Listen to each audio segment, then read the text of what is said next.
Friends, good morning. So காலையில் நான் இப்போது 4 மணிக்கு எழுந்திருக்கேன்.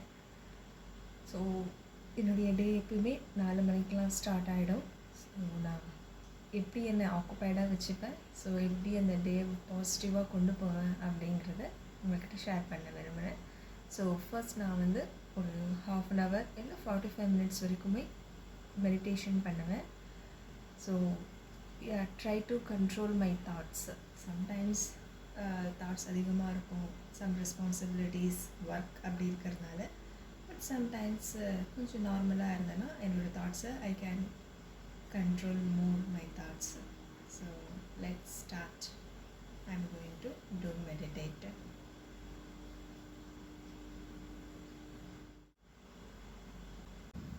ஸோ என்னுடைய மெடிடேஷன் முடிஞ்ச பிறகு நான் என்னுடைய ஜேர்னல் எழுத ஸ்டார்ட் பண்ணுவேன்.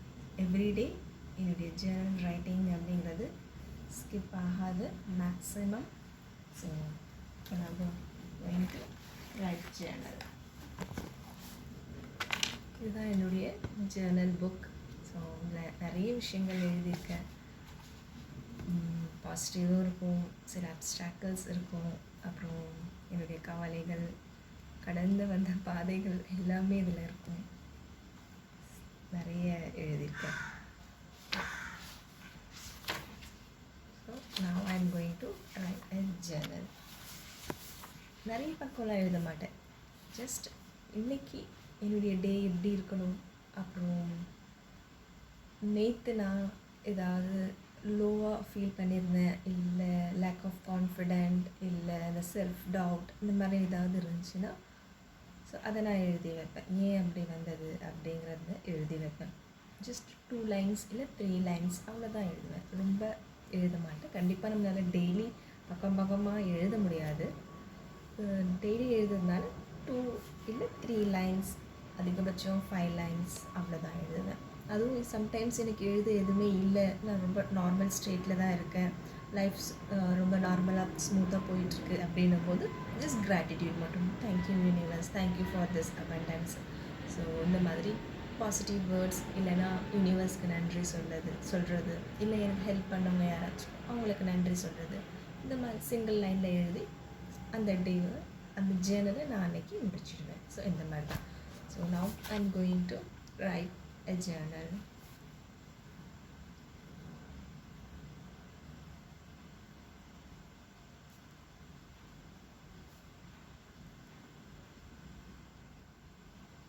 ஸோ இன்றைக்கி நான் என்ன ஜேர்னல் எழுத போகிறேன் அப்படின்னா, நேற்று நான் ரொம்ப ஒரு கன்ஃபியூஸ்டு மைண்டில் தான் இருந்தேன். ஸோ சேனல் வேணுமா இல்லை வேண்டாமா, இந்த வீகனிசம்ஸ் எடுத்துகிட்டு போகலாமா அப்படிங்கிற ரொம்ப கன்ஃபியூஷனில் இருந்தேன். பிகாஸ் இது என்னுடைய லைஃப்பினுடைய ரொம்ப டேர்னிங் பாயிண்ட். ஸோ டிசிஷன் எடுக்கிறதுங்கிறது ரொம்பவே இம்பார்ட்டண்ட் அப்படின்றதுனால கொஞ்சம் கன்ஃபியூஸ்டாக இருந்தேன்.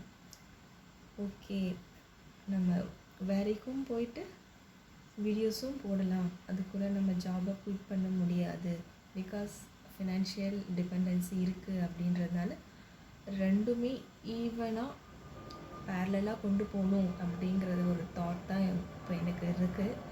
ஸோ அதனால் நேற்று வரைக்குமே ரொம்ப ஒரு எப்படி சொல்ல, கன்ஃபியூஸ் மைண்ட் ஸ்டேட்டில் தான் இருந்தேன், என்ன பண்ணுறது அப்படின்னு தெரியாமல். ஸோ அதுக்கப்புறம் நம்ம வேலையை விட வேண்டாம், ஸோ அப்படியே ரெண்டுமே எடுத்துகிட்டு போகலாம் அப்படிங்கிற ஒரு இன்டென்ஷனில் தான் இருக்கேன். ஸோ அதை பற்றி தான் நான் இன்றைக்கி ஜேர்னல் எழுத போகிறேன். So after I complete my Journal, அதுக்கப்புறம் இப்போது இந்த டைம் வந்து பிரம்ம முகூர்த்தம், குட் டைம் அப்படிலாம் சொல்லுவாங்க இல்லையா. நான் சன்மார்க்கத்தில் இருக்கிறதுனால ஸோ இது வந்து அமுத நேரம், அமுத காற்று அப்படின்னு அப்பா சொல்லுவார், வள்ளலாரப்பா. ஸோ அதனால் நான் இந்த டைமில் எழுந்துக்கிறது எனக்கு ஒரு ஹேபிச்சுவலே ஆகிடுச்சு. நிச்சயமாக இந்த டைமில் எழுந்து நம்ம என்ன நினைக்கிறோமோ அது டெஃபினட்டாக நடக்கும். இப்போ இந்த டைமில் நம்ம அந்த அமுத காற்று அப்படிங்கிறத நம்ம இன்ஹேல் பண்ணும்போது நமக்கு பாசிட்டிவாக இருக்கும், டே நல்லாயிருக்கும், நம்ம நினைக்கிற நம்மளுடைய ஃபோக்கஸ், அந்த கோலை நம்மளால் சீக்கிரம் அச்சீவ் பண்ண முடியும். ஸோ இது not only for spirituality but சயின்ஸாகவும் பார்த்தா இந்த டைமில் வந்து அந்த பாசிட்டிவ் எனர்ஜி எர்த்தில் அதிகமாக வந்து வருது அப்படிங்கிறது சயின்ஸும் சொல்கிறாங்க.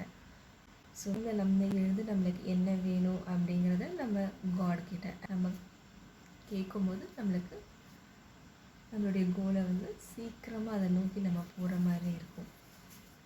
இன்றைக்கி என்ன புக் படிக்க போகிறேன் அப்படின்னா, ஸோ வள்ளலார் எழுதிய உரைநடை தெரியுமா? ஸோ இந்த புக்கை நான் இன்றைக்கி படிக்க போகிறேன். ஏதாவது ஒரு மோட்டிவேஷ்னல் புக் இல்லை செல்ஃப் ஹெல்ப் புக் இல்லை ஸ்பிரிச்சுவாலிட்டி ரிலேட்டட் புக் ஏதாவது என் மைண்டுக்கு என்ன அது தோணுதோ அதை எடுத்து படிச்சிட்ருப்பேன்.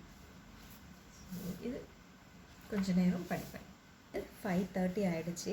இப்போ நான் என்ன பண்ணுவேன்னா, I have a ½ an hour இப்போ எனக்கு இருக்குது. இதில் நான் சம்டைம்ஸ் பாட்காஸ்ட் கேட்பேன், இல்லைன்னா பாட்டு இன்றைக்கி எனக்கு பாட்டு கேட்கணும் அப்படின்னு போல தான் இருக்குது. ஸோ இன்றைக்கி நான் வந்து பாட்டு தான் கேட்க போகிறேன். ஸோ என்ன பாட்டை கேட்க போகிறேன் அப்படிங்கிறத ஜஸ்ட் ப்ளே பண்ணி காட்டுறேன். கேட்குதா?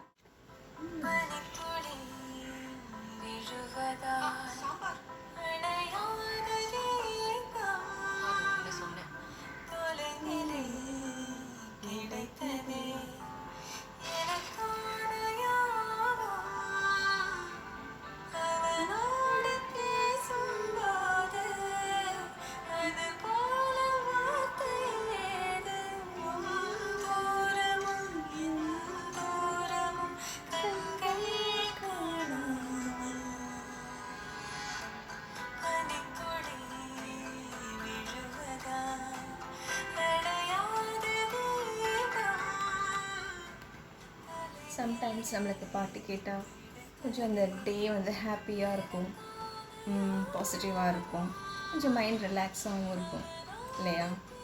ஸோ அந்த டெய்லி ரொட்டீன் போர் அடிக்காது நமக்கு. சம்டைம்ஸ் இந்த மாதிரி பாட்டு கேட்குறது, கொஞ்சம் என்ஜாய் பண்ணுறது, டான்ஸ் பண்ணுறது, இந்த மாதிரி தான் நம்மளை நாமளே என்கேஜாக விட்டோம். ஸோ அதில் நம்ம அவாய்ட் பண்ணணும் அப்படின்னா இந்த மாதிரி நம்மளை நாமளே என்கேஜாக பாசிட்டிவாக வச்சுக்கணும் அப்படிங்கிறது தான் I feel personally. That's why I would like to share to you. Thank you.